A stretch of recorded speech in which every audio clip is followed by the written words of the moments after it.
ইমান সময় তেখেতৰ অসমত জ্বলন্ত সমস্যা ইমান আছে বাওনা ল'ৰাজনৰ লগতো কথা পাতি থাকে তেওঁ তোমার এখন যে বাচ্চাগুলো হয়েছে দুটো ওইটার হাইটটা কত এটা তো বাড়ি বস্তা এটা ছোট আছে আসলতে যোৱাকালি দেৱব্ৰত শইকীয়া ডাঙৰীয়াই বিৰোধী দলপতি হিচাপে যি মন্তব্য কৰিলে সেয়া আসলতে সঁচাকৈ দুৰ্ভাগ্যজনক কথাটো হৈছে এনেকুৱা যে আমি কোনো দল বা চৰকাৰ বা কাৰোবাৰ বিৰোধী নহয় কিন্তু আমি প্ৰাপ্যৰ বাবে হয়তো চৰকাৰৰ বিৰুদ্ধে আন্দোলন কৰিছোঁ সেয়া সঁচা কথা প্ৰতিবাদ কৰিছোঁ কিন্তু প্ৰতিবাদ কৰাৰ পিছত এইটো নহয় যে আমি মুখ্যমন্ত্ৰীৰ ওচৰলৈকে নাযাম এইটো নহয় যে মুখ্যমন্ত্ৰীগৰাকীয়ে আমাক নামাতিব যেতিয়াই যোনে ভাল কাম কৰিব তাক আমি কৃতজ্ঞতা প্ৰকাশ কৰিম তেখেতক আজি কেইদিনমান আগত আপোনালোকে দেখিছে যে চিমু দাস যেতিয়া অসমলৈকে আহিছে বিশ্ব জয় কৰি তেতিয়া মুখ্যমন্ত্ৰীগৰাকীয়ে তেখেতক যথোচিত সন্মান দিছে বুলি আমি ভাবিছোঁ সেই ক্ষেত্ৰত আমি তেখেতক ধন্যবাদ জ্ঞাপন কৰিছোঁ আজি 3 দিন আগতে শিলচৰত এগৰাকী ছুটি ব্যক্তিয়ে মুখ্যমন্ত্ৰীগৰাকীক লগ ধৰি তেখেতৰ কিছু মনৰ ভাৱ ব্যক্ত কৰিছিল তাত মুখ্যমন্ত্ৰীয়ে যথেষ্ট সঁহাৰি দিয়া আমাৰ পৰিলক্ষিত হৈছে এতিয়া এই কথাটো ক'বলৈ যাওঁতে মানে অপব্যাখ্যা কৰাৰ নিচিনাকৈ যিটো কথা ক'লে দেৱব্ৰত শইকীয়া ডাঙৰীয়াই যে মোৰ বাওনা মানুহ এগৰাকীক মানে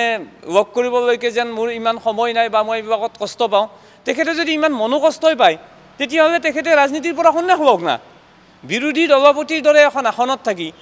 তেখেতে আসলতে আমি যেতিয়া আমাৰ প্ৰতিবাদ কৰিছিলোঁ আমি যেতিয়া প্ৰতিবাদ কৰোঁ আমাৰ নিজৰ প্ৰাপ্তিৰ কাৰণে তেখেতসকলে সেই প্ৰতিবাদসমূহ সদনত উঠোৱাটো দূৰৰে কথা কিহৰ কাৰণে নোৱাৰে নে তেখেতসকলে অসমত থকা 9 লাখ প্ৰতিবন্ধী ব্যক্তি আৰু পৰিয়ালৰ ভোটকে ধৰি 27 লাখ ভোটৰ অংশীদাৰ তেওঁলোক নহয় তেওঁলোকেতো ভোট হজম কৰি থৈছে তেখেতসকলে চিধা চিধিকৈ কৈ দিলেই হ'ল যে আমাক এই মানুহৰ ভোট নালাগে আমি কমচে কম একো কৰিব নোৱাৰিলেও তেখেতসকলক জিকাব পাৰোঁ নে নোৱাৰোঁ বেলেগ কথা এই 27 লাখ ভোটেৰে কিন্তু প্ৰত্যেকখন জিলাতে প্ৰতিটো সমষ্টিতে হৰাব পৰা ক্ষমতা কিন্তু আমাৰ প্ৰত্যেকগৰাকী প্ৰতিবন্ধী ব্যক্তিৰে আছে আৰু লগতে দেৱব্ৰত শইকীয়া ডাঙৰীয়াক এটা কথাই ক'ব বিচাৰোঁ যে আপোনালোকৰ যদি এই মানসিকতাই হয় বৰ্তমান চৰকাৰখনত আপুনি নায়ে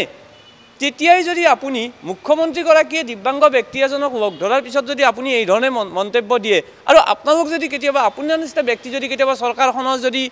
মন্ত্ৰী বা বিষয় বাবদ বহে তেতিয়াহ'লে আপুনি কি ধৰণৰ মন্তব্য দিব তাৰমানে আমাৰ প্ৰতিবন্ধী ব্যক্তিখিনিক একেবাৰে এলাগী কৰি থ'ব নেকি গতিকে আপোনাৰ জ্ঞাতাৰ্থে মহোদয় আপোনাক জনাব বিচাৰিছোঁ যে প্ৰতিবন্ধীসকলৰ 21টা কেটেগৰী আছে আৰু আমি সন্মানজনকভাৱে RPWD এক্টৰ মতে আপুনি চাই ল'ব এজন বিৰোধী দলপতি হিচাপে আপুনি এৰিখন চোৱাটো দৰকাৰ আৰু সেইটো হিচাপত আপুনি চাব যে আমাক কোনো অসন্মানজনক কথা ক'ব নোৱাৰে আজি তেখেতে কাৰোবাক বাওনা বুলি কৈছে কাইলৈ মোক ক'ব এই বেংগাটোৱে কিবা ক'ব হৈছে কাইলৈ ক'ব অন্ধ মানুহজন বুলি তেখেতে এই ধৰণৰ যি অপমানসূচক কথা বা উপলুঙা তেখেতে কওক বেলেগ কথা কিন্তু তেখেতে আমাৰ প্ৰতিবন্ধী ব্যক্তিসকলক কালি যিটো মুখ্যমন্ত্ৰীক সমালোচনা কৰিব গৈ যি উপলুঙা সূচক মন্তব্য কৰিলে তাৰ বাবে তেখেতে ৰাজহুৱাভাৱে ক্ষমা খোজা উচিত আৰু অনাগত দিনত তেখেতে যদি আমাৰ যদি ব্যক্তিসকলৰ লগত কথা পতাৰ কাৰণে তেখেতৰ যদি ইমান ধৰণৰ যদি অসুবিধা হয় তেখেতে ৰাজনীতিৰ পৰা সন্ন্যাস লওক আৰু মই অসম কংগ্ৰেছত বিশেষকৈ দেখিছোঁ সেই তৰুণ গগৈ ছাৰ থাকোঁতে হয় আমি স্বীকাৰ কৰিবই লাগিব 2018 চনত আমি কেতিয়াবা প্ৰতিবাদ কৰিলে গগৈ ছাৰ নিজে ইয়ালৈকে আহিছিলে কিন্তু আজিৰ দিনটোত তেওঁলোক প্ৰতিবাদস্থলীলৈ অহাটো দূৰৰ কথা আমাৰ প্ৰতি সহমৰ্মিতা প্ৰকাশ কৰি বা আমাৰ প্ৰাপ্যখিনিৰ বাবে তেখেতসকলে বিধানসভাত মাত মাতাটো দূৰৰে কথা মাত্ৰ মুখ্যমন্ত্ৰীগৰাকীয়েও যদি কিবা এটা উদ্যোগ ল'ব খোজে তাতো যেন তেখেতসকলে সৰ্গহস্ত হৈ পেলাই এই ক্ষেত্ৰতো বাধা প্ৰদান কৰিবহে খোজে সেয়া আচলতে অসমৰ প্ৰতিবন্ধী সমাজখনেই নহয় সুস্থ সমাজৰ এখনৰ কাৰণে আচলতে দুৰ্ভাগ্যজনক কথা আৰু এই ধৰণৰ ব্যক্তিয়ে আচলতে ৰাজনীতিৰ পৰা সন্ন্যাস লৈ ঘৰত সুস্থ মানে তেখেতে যে কৈছে যে মানে তেখেতে ইমান সময় নাপায় তেখেতে ডিষ্টাৰ্ব হৈ যায় ইমান ডিষ্টাৰ্ব হোৱা ব্যক্তি এজন ঘৰত বহি থকাহে যোগ্য আচলতে পৰৱৰ্তী পৰ্যায়ত আপুনি চাব পৰৱৰ্তী পৰ্যায়ত ক'ত কেনেকৈ কি ধৰণে ব্যৱস্থা গ্ৰহণ কৰিব লাগে আমি গোটেই সাংগঠনিকভাৱে কাৰণ কালি ৰাতিয়ে আমি পাইছোঁতো আজি ৰাতিপুৱাৰ ভিতৰত আমি এইখিনি কৰিছোঁ তাৰ ভিতৰত আমি ব্যৱস্থা গ্ৰহণ কৰিম কিন্তু অকল আইনগত বুলি কোৱাতকৈ আমি বেলেগ ধৰণৰ যি গণতান্ত্ৰিক ব্যৱস্থা আছে আমি কৰিবৰ কাৰণে বাধ্য হৈ যাম আমি বাধ্য হৈ যাম কাৰণ আমি এটা কথা তেখেতক স্পষ্ট কৰি দিব বিচাৰোঁ আমাৰ কাৰণে কংগ্ৰেছ বিজেপি দল বুলি কথা নহয় আমাৰ কাৰণে আমাৰ প্ৰাপ্যখিনি আমাৰ মেইন আমি প্ৰাপ্যখিনিৰ বাবে আমি যুদ্ধ দি যাম প্ৰতিবাদ কৰিম কিন্তু তাৰ মানে এইটো নহয় যে তেখেতসকলে যে সেইটোৰে সুবিধা গ্ৰহণ কৰি কোনোবাই আমাক উপলুঙা কৰিব সেয়া কেতিয়াও গ্ৰহণযোগ্য নহয় মই আকৌ কৈছোঁ যদি মুখ্যমন্ত্ৰীগৰাকীয়ে ভাল কাম কৰে তেখেতক আমি মানে যথোচিত সন্মান দিম তেখেতক আমি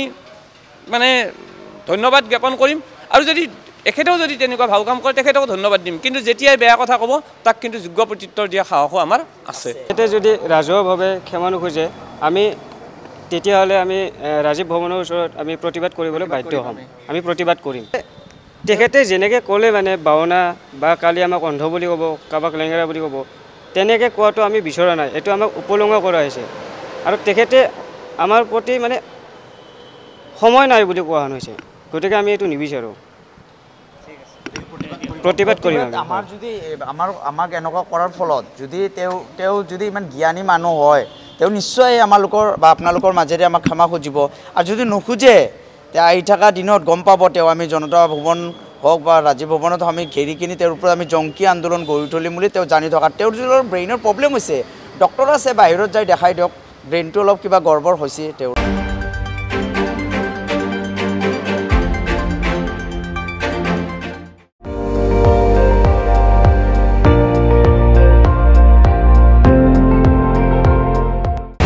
আপুনি চাই আছে ND24 সৰ্বশ্ৰেষ্ঠ নহয় সৰ্বোত্তমৰ দৌৰত